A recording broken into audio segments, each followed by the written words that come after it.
divine instruction for the season and time, and what's ahead and what should be done for the next 3 months. Laboring in His Word and in prayer, which is our we are going to lay our flesh on the altar in the name of Jesus. A chastening speech, tongue, and how the words that we use, and that's already began. But on this journey in life, we will go through the highways and byways. And what God just dropped in my spirit a little while ago, because I've been doing deliveries, because I was like in a real stagnant place. I've never been to a point where I did not know what my next move was or how my life, the instructions for my life. I have always planned ahead before I moved and did anything, and all that has been uprooted. And here lately, it's almost like everything is on the spontaneous thing. God has been keeping me through this in my right state of mind. It's only by the grace of God that I'm here in my right state of mind, because Satan sunk it to dismantle my mind. In the name of Jesus. So, me suddenly losing my job, I have been facing opposition as far as like work. So I've been doing like food deliveries. But a long time ago, I'm gonna say it was around 2013, God had given me a night vision of me going through this maze. Y'all, when I say I was going through a maze, I was going all around. I was going over tracks. I was just going all around this place. I went over a graveyard, just going all around. But it never was a designated stop. I stopped one time to meet with this one particular person. He introduced me to his mom, and I never did see him again. So I'm just going around everywhere. And as life went on, I woke up out there, life went on. And my life began to fall into shambles. I mean, everything that my regular routine and working and raising the kids, and kids grew up and graduated, and life just went on. And everything just seemed chaos. Nothing was in order. I've always been a single mom, so I always had a plan ahead. I always tried to plan ahead. I never would make a move without me seeing it first. And now it's like I could see. I cannot see my tomorrow, or what I was going to do tomorrow, or whatever it is, and what I thought I was going to do tomorrow. It was snatched from my mind. So I ended up losing my job just recently. And I'm like, God, what I'm going to do? I said, I'm not doing no DoorDash. I'm not doing it. Because I had been praying about it, and I already seen some little opposition, but the opposition wasn't for me. God was just showing me what was happening with it. So finally, I broke. It came to me, God said, I sent that to you. So, okay. I ain't asking, okay, you said, okay, now I see why.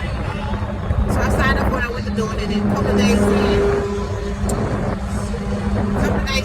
weeks went by, and then finally, I went over a railroad track. I had went over the railroad track like 3 times, but I never did it the first 2 times. So this last time I went over the railroad tracks, and I went by the graveyard. And it's like deja vu. I said, I've been here before. I don't even know Atlanta like that. I said, that just hit was so strong. That pull was so strong. I said, I've been here before. What is going on? Something ain't right. And I just heard in my spirit, tug in my spirit. You remember the vision. He said you can see in the future in the night. Day. In the night you can see into the future. Glory be unto God. My. And God says, this was the maze that I was telling you about. I had already set it up. Provision for you for a particular time is this. Because I knew that it was going to come a time where you didn't have a stable finance, but you had finance coming in. Jesus. I glorify God. So I'm like, okay, I praise God for that. And I didn't remember it. I was trying to take a picture of the graveyard, but I just could not get a picture of that graveyard. My phone was froze. I could not snap a picture of that graveyard.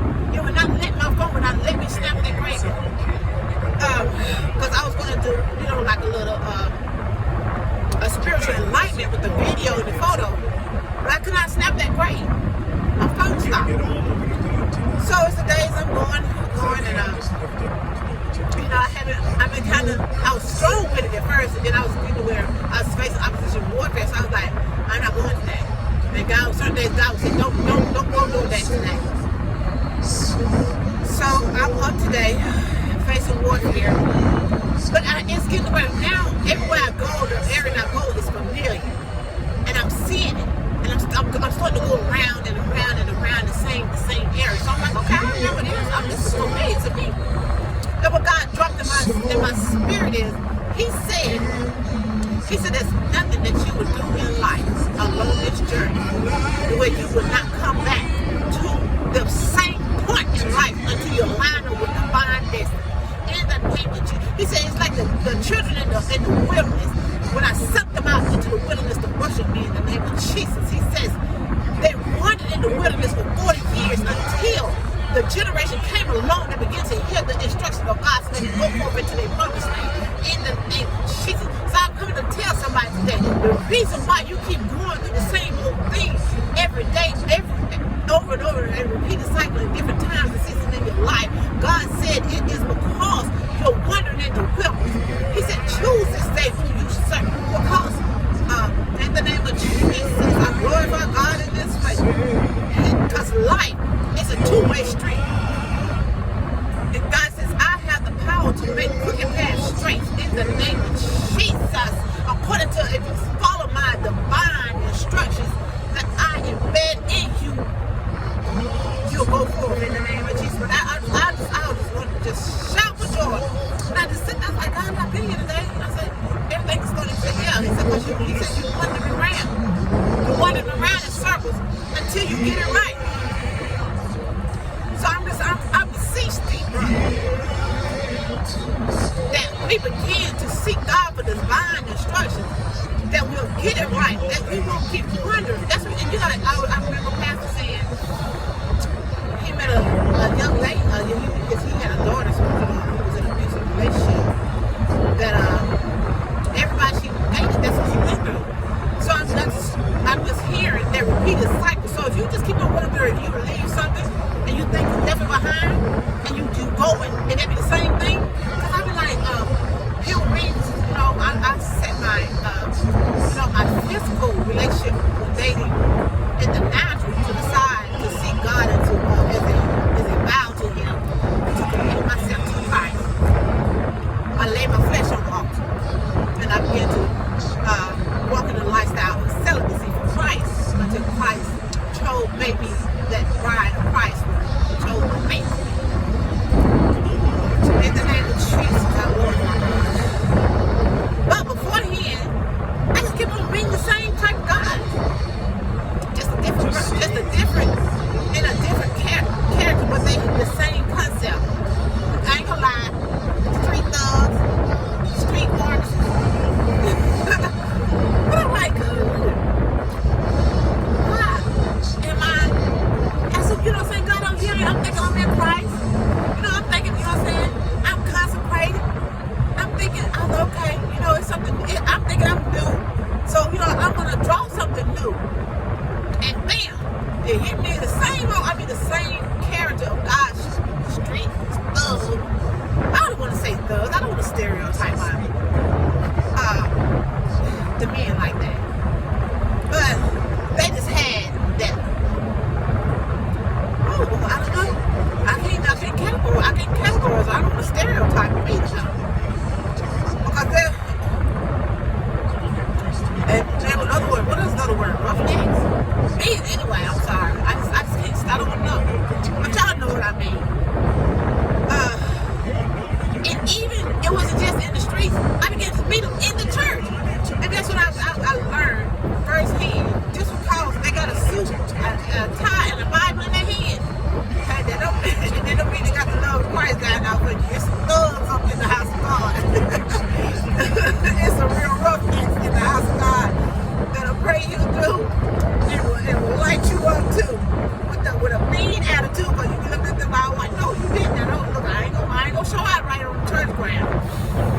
I tell you what, I don't met all kinds of them, but I praise God. So I was, you know, I'm getting to see why I kept on having that cycle now, because God said you're wandering around in the wilderness, and you keep coming around to the same thing because you're not listening to my divine instructions, and you have not done what I said, what I told you to do.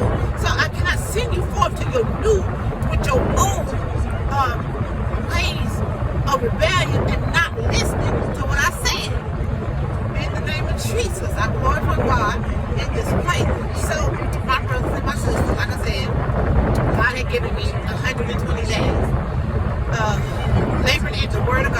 prayer.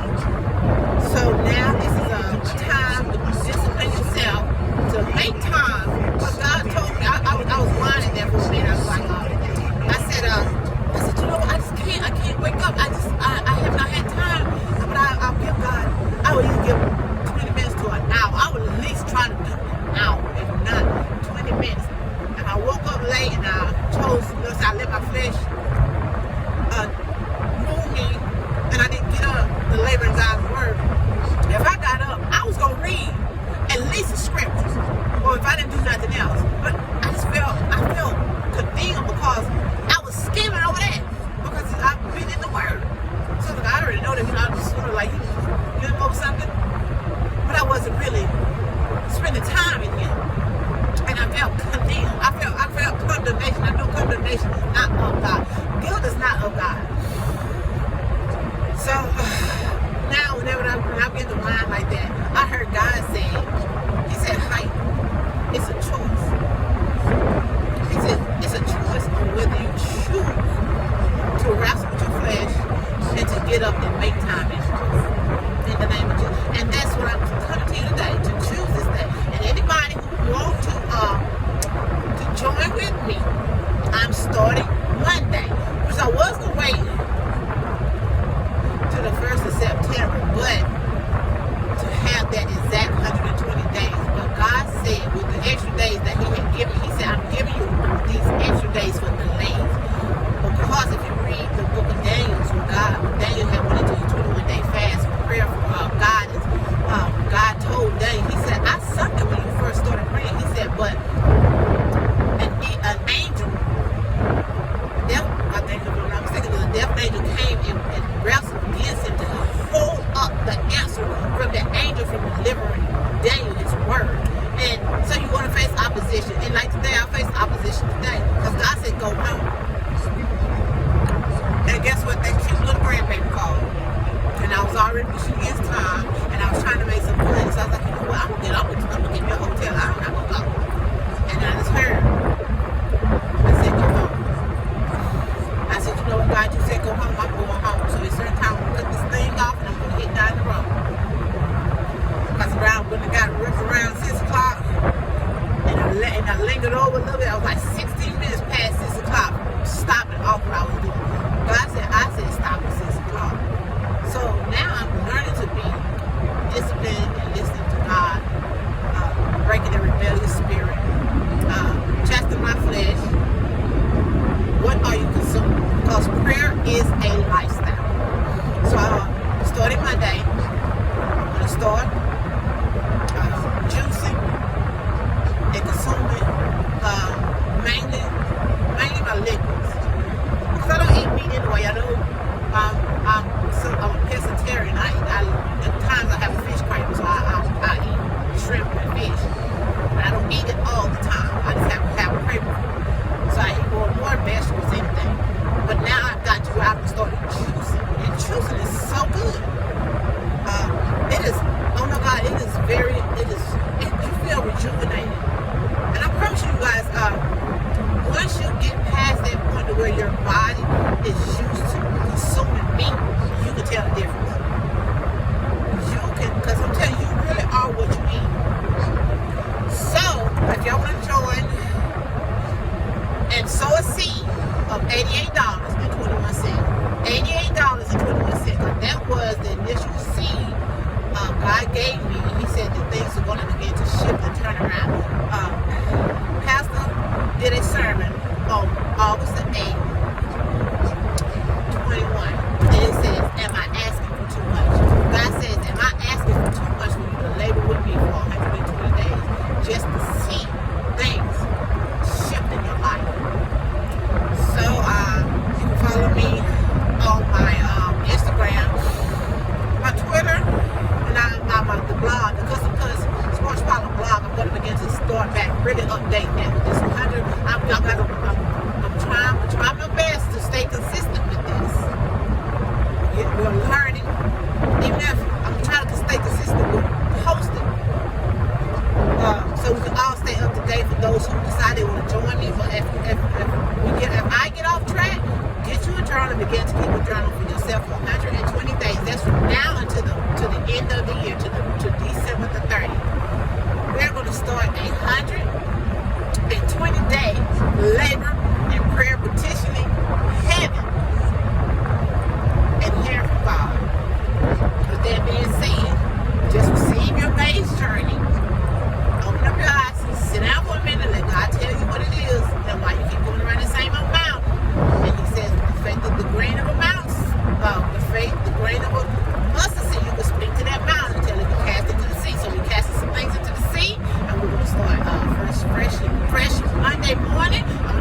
know he's going to do mighty awesome things. But he's already speaking so profoundly. I'm so excited. I'm so happy.